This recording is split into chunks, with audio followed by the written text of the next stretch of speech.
Hello friends, welcome to my channel. നമുക്ക് കുറച്ച് നല്ല മത്തി കിട്ടിയിട്ടുണ്ടായിരുന്നു. ഇന്ന് നമ്മൾ മത്തി മസാല ഫ്രൈ ചെയ്യാനായിട്ട് പോവുകയാണ്. നമ്മളെപ്പോഴും ചെയ്യുന്നത് പോലല്ല, അല്പം വ്യത്യസ്തമായിട്ടാണ് ഈ ഒരു മത്തി ഫ്രൈ ചെയ്തെടുക്കുന്നത്. നല്ല അടിപൊളി ടേസ്റ്റ് കേട്ടോ ഈ ഒരു രീതിയിൽ മത്തി ഫ്രൈ ചെയ്തെടുക്കുകയാണെങ്കിൽ.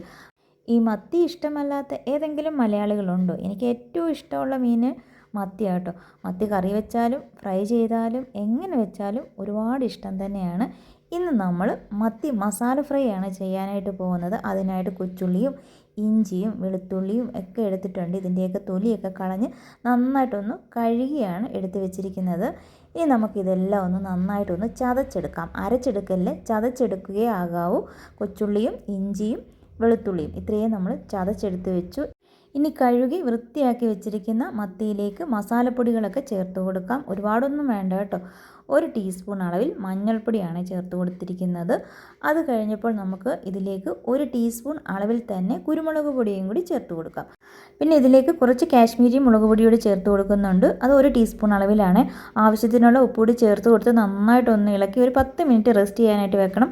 ഉപ്പ് ചേർത്ത് കൊടുക്കുന്ന വീഡിയോ നമുക്ക് റെക്കോർഡ് ചെയ്യാനായിട്ട് കഴിഞ്ഞില്ല കേട്ടോ. അത് സാരമില്ല, നിങ്ങൾ ഉപ്പ് ചേർത്ത് വേണം മിക്സ് ചെയ്ത് വെക്കാനായിട്ട്. അത് കഴിഞ്ഞപ്പോൾ പാൻ അടുപ്പിലേക്ക് വെച്ച് കൊടുത്തു. ഇതിലേക്ക് ഒരു 3 ടേബിൾ സ്പൂൺ അളവിൽ എണ്ണ ഒഴിച്ചു കൊടുത്തു. അത് കഴിഞ്ഞപ്പോൾ നമ്മൾ ചതച്ച് വെച്ചിരിക്കുന്ന കൊച്ചുള്ളിയും ഇഞ്ചിയും വെളുത്തുള്ളിയും ഒക്കെ അങ്ങോട്ട് ചേർത്ത് കൊടുത്ത് നല്ലതുപോലെ ഒന്ന് ഇളക്കി കൊടുക്കാം. തീ നന്നായിട്ട് കുറച്ച് വെച്ചിട്ട് 1 മിനിറ്റ് നല്ലതുപോലെ ഒന്ന് ഇളക്കി ആ പച്ചച്ചുവയൊക്കെ ഒന്ന് മാറി കിട്ടിയാൽ മതിയേ. ഈ ഒരു സമയത്ത് നമുക്കിതിലേക്ക് ഈ മസാലയ്ക്ക് ആവശ്യത്തിനുള്ള ഉപ്പ് ചേർത്ത് കൊടുക്കാം. വളരെ കുറച്ച് മാത്രം ചേർത്ത് കൊടുത്താൽ മതി. ഒരല്പം കാശ്മീരി മുളക് പൊടി ഇതിലേക്ക് ചേർത്ത് കൊടുത്തിട്ടുണ്ട്. അത് കഴിഞ്ഞപ്പോൾ ഒരു ചെറുനാരങ്ങ വലുപ്പത്തിന് പിഴിപുളി ഒന്ന് നന്നായിട്ട് കുതിർത്ത് ആ ഒരു ചാറ് മാത്രം ഇതിലേക്ക് ഒഴിച്ചു കൊടുത്തിട്ടുണ്ട്. അത് കഴിഞ്ഞപ്പോൾ നമ്മൾ മസാലയൊക്കെ പുരട്ടി വെച്ചിരിക്കുന്ന മത്തി ഓരോന്നായിട്ട് ഇതിലേക്ക് ഇട്ട് കൊടുത്ത് നന്നായിട്ട് തീ കുറച്ച് വെച്ച് ലോ ഫ്ലെയിമിൽ വെച്ചിട്ട് വേണം ഇത് ഫ്രൈ ചെയ്തെടുക്കാനായിട്ട്. അല്ലെങ്കിൽ മസാലയൊക്കെ അങ്ങ് പെട്ടെന്ന് കരിഞ്ഞു പോകും. അപ്പോൾ ചെറിയ തീയിലിട്ട് നമുക്കിതൊന്ന് ഫ്രൈ ചെയ്തെടുക്കാം. 2 സൈഡും തിരിച്ചും മറിച്ചും ഒക്കെ ഇട്ട് നന്നായിട്ട് ഇതൊന്ന് ഫ്രൈ ചെയ്തെടുത്താൽ മതി. അടിപൊളി ടേസ്റ്റ് കേട്ടോ. അപ്പോൾ നമ്മുടെ മത്തിയൊക്കെ നന്നായിട്ട് എണ്ണയിൽ കിടന്ന് ഇങ്ങനെ മുരിഞ്ഞുകൊണ്ടിരിക്കുകയാണ്.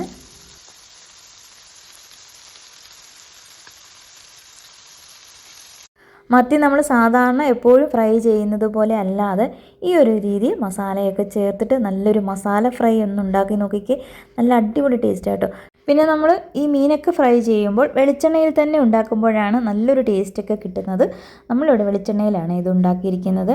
അങ്ങനെ നമ്മൾ മീനൊക്കെ നന്നായിട്ടൊന്ന് ഫ്രൈ ചെയ്തെടുത്തിട്ടുണ്ട്. പിന്നെ കുറച്ച് കറിവേപ്പില ഉണ്ടെങ്കിൽ ഇട്ടേക്കണേ. ഞാനിവിടെ കറിവേപ്പില ഇല്ലാത്തത് കൊണ്ട് കറിവേപ്പില ചേർത്തിട്ടില്ല. നിങ്ങളുടെ കയ്യിൽ കറിവേപ്പില ഉണ്ടെങ്കിൽ അതുകൂടെയൊക്കെ ചേർത്ത് വറുക്കുകയാണെങ്കിൽ ഒന്നുകൂടി അടിപൊളി ടേസ്റ്റ് ആയിരിക്കും. ഇന്നത്തെ വീഡിയോ ഇത്രയേ ഉള്ളൂ. നമ്മുടെ മത്തി ഫ്രൈ ഒക്കെ നിങ്ങൾക്കൊക്കെ ഇഷ്ടമായി കാണുമെന്ന് കരുതുന്നു. ലൈക്ക് ചെയ്യാനും കമൻറ്റ് ചെയ്യാനും മറക്കല്ലേ. അപ്പോൾ വീഡിയോ കണ്ട എല്ലാ കൂട്ടുകാർക്കും താങ്ക്സ് ഫോർ വാച്ചിങ്.